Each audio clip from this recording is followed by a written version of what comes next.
Aktor sekaligus YouTuber Baim Wong beberapa waktu lalu tiba-tiba memberikan pengakuan mengejutkan ihwal dugaan perselingkuhan istrinya Paula Verhoeven.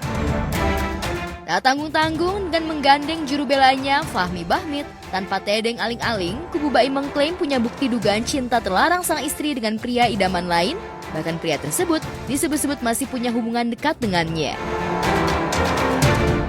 Saya memang bisa dibilang dikhianati sama dua orang terdekat saya, dari pihak perempuan sama laki-laki. Yang laki-lakinya itu adalah teman baik saya sendiri. Pengakuan tanpa ada bukti langsung dibeberkan ini pun sontak menjadi pro kontra. Ada yang percaya pada cerita Baim, ada pula yang menyangsingkan. Apa yang dikatakan Baim itu berjalan sudah hampir setahun yang lalu. Jadi tepatnya November 2023 itu awal dan sudah dikembalikan, disampaikan, dibicarakan dan sebagainya. Materinya tidak perlu saya sampaikan, yang penting bahwa di sini ada problem yang luar biasa sehingga seorang suami ngambil sikap mengajukan permohonan cerai tarak di pengadilan agama. Pas kejadian itu hari pertama saya itu sudah memaafkan, tapi pakai caranya saya lah ya. Dan saya nggak nyangkanya ketika saya mengetahui ada telepon laki-laki itu diganti sama pihak wanita dengan nama laki-laki. Ya kalian semua juga laki-laki ya. Ketika ada di posisi itu berat sekali untuk memaafkan. Sementara di tengah hujaman tuduhan serius itu malah tampil lebih melankolia hanya membalas dengan memposting kalimat bijak dan syarat tausiah dari guru kajiannya Ustadz Hanan Attaqi. Keberanian Baim membongkar tabir rahasia dinginnya Bahtera dengan Paula yang nyaris berlangsung selama setahun ini seolah menyiratkan sikap kukuhnya untuk segera berpisah. Apalagi tuduhan ini jelas menunjukkan aib istrinya yang belakangan tengah berusaha hijrah. Lantas benarkah Baim sudah tak kuat memendamnya sehingga harus membongkar aib ibu dari dua putranya? Saya tidak akan sering untuk ngobrol gini sama kalian ke depan ya. Maaf. Saya sengaja sekarang begini supaya clear aja. Saya juga saatnya kali ya, bukan membersihkan nama saya, kayak sampai sekarang saya nggak tahu ini keputusan yang benar atau enggak. Karena kan saya harus bilang kalau memang ada ketidakjujuran itu. Cuman saya minta maaf sama wartawan.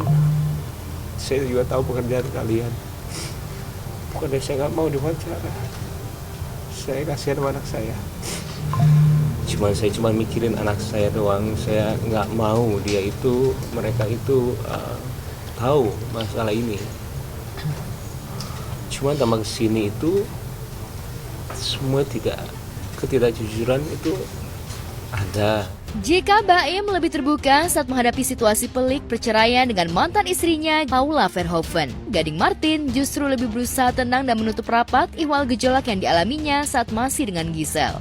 Tapi sayang tak berselang lama, setelah resmi bercerai, Giselle malah diguncang prahara video asusila dengan lelaki lain hingga ia harus rela meminta maaf pada publik atas perbuatannya.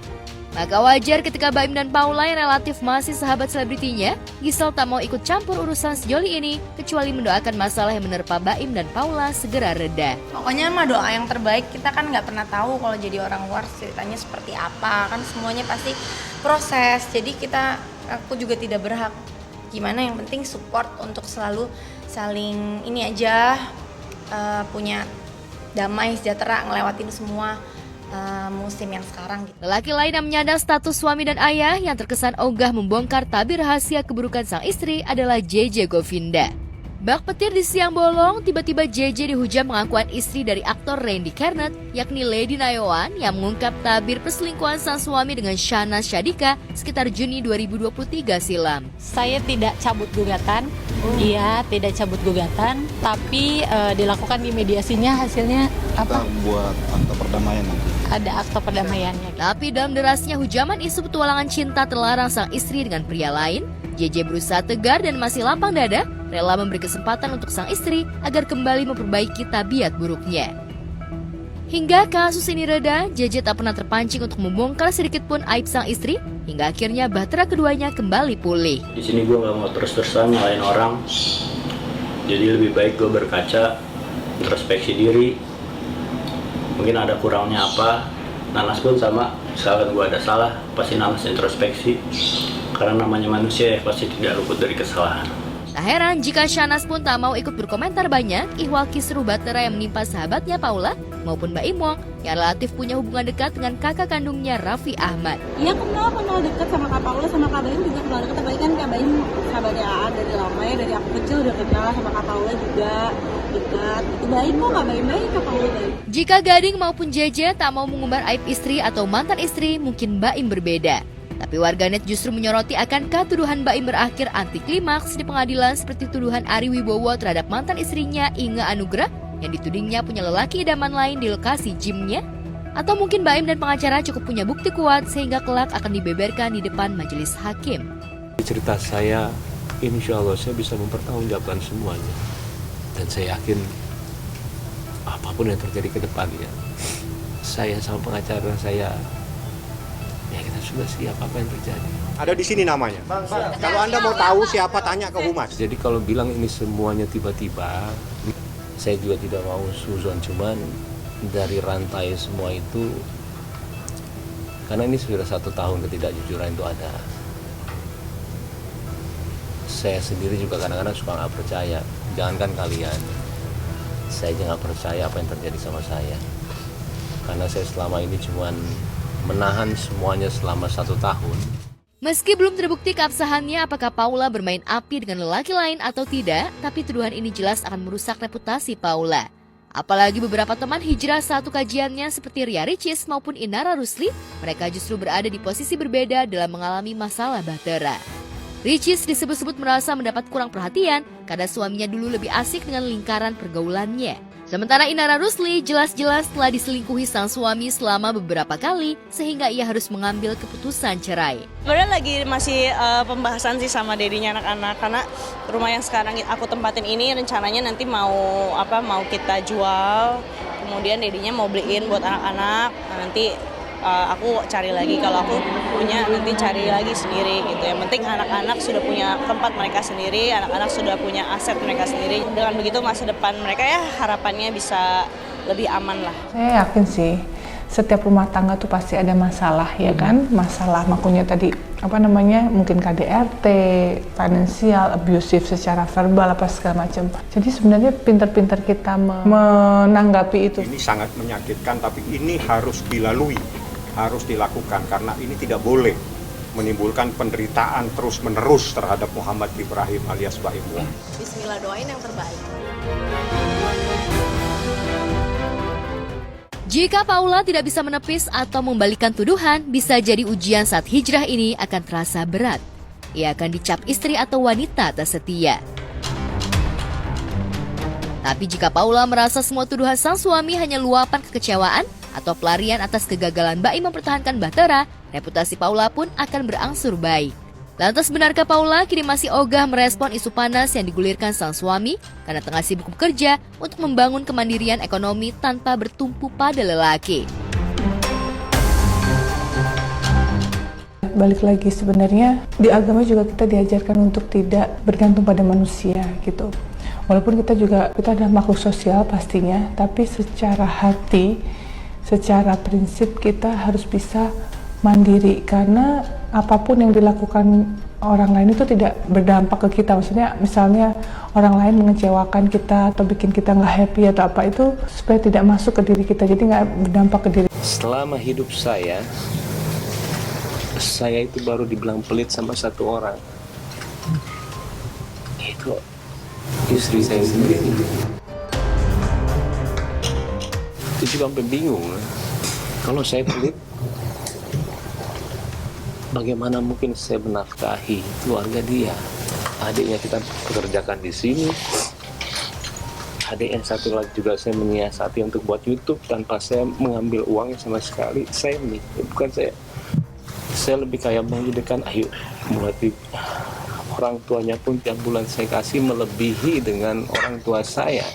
Baik ya, baik. Ya ini saya bicara bukan karena saya karyawannya ya, karena emang dia orangnya baik, yang dibilang netizen apa dan segelintir orang bilang pelit ataupun apapun itu ya itu salah banget sih sebenarnya ya. Awas jatuh, hati-hati Mas. Gimana Pak?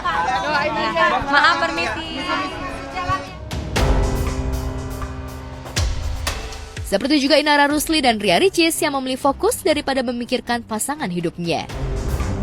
Kesibukan aku ini bentar lagi aku harus live TikTok jam 8 ini, sekarang udah setengah 8, jadi aku sempetin untuk wawancara sebentar. Udah ditanyain sama orang lo di News soalnya. Jika Paula tengah diterpa ujian tuduhan sebagai wanita tak setia, sementara Ricis dan Inara harus rela menyandang status single parent, artis Dhini Aminarti yang hidupnya bertabur cinta dan kasih sayang dari suaminya Dimas Seto justru diuji oleh kesabaran menanti buah hati dalam keluarga kecilnya. Ya, sejak menikah dengan Dimas Seto 2009 silam hingga 15 tahun pernikahan sejoli ini belum jua dikaruniai anak. Namun ujian pernikahan tanpa buah hati ini tetap dilalui dengan penuh kesabaran. Apalagi Dhini dan Dimas yang sejak lama menempuh jalan hijrah menjauh dari dunia glamor selebriti, lebih punya daya dan kekuatan berpasrah diri pada ilahi. Temanya kita hari ini perempuan bahagia. Mudah-mudahan ibu-ibu semua ada di sini termaksud perempuan-perempuan bahagia. Yang pertama, masih dikasih kesempatan sama Allah untuk bisa belajar Al-Quran. Semoga selalu istiqomah di jalan Allah.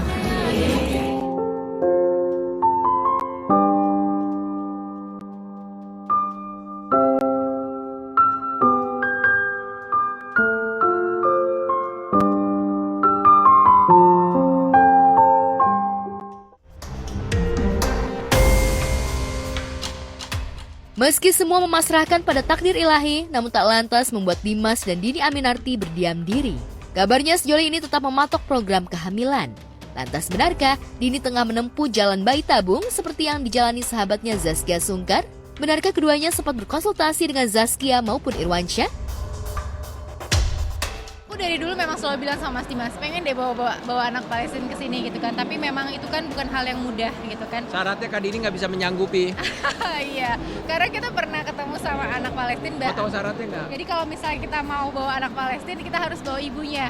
Bawa ibunya, which is berarti harus dinikahi. Jadi aku bilang, aduh nggak jadi deh aku.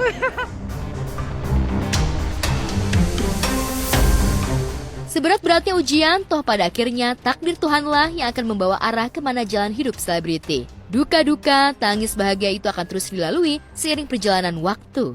Lantas bagaimana mereka memaknai ujian hidup yang menerpa ini? Di fase bosan gitu ketemu istri. Astagfirullahaladzim, itu bahaya. Mbak bukan curhat pribadi kan ya? Bukan bareng gitu. Enggak lah. Istri saya selalu kalau nggak ketemu berapa saat kayaknya udah kangen ya kelihatannya. Saya pernah ketemu, saya kenal Dhini dan saya mengagumi kisah cinta mereka. Saya percaya dengan cinta yang mereka punya. Dan kalau setiap kita pasti setiap hubungan juga mungkin punya masalah atau apa segala macam gitu. Tapi saya percaya dengan cinta yang mereka punya dan ya kita yang lain kita doain aja gitu. Insya Allah semuanya baik-baik.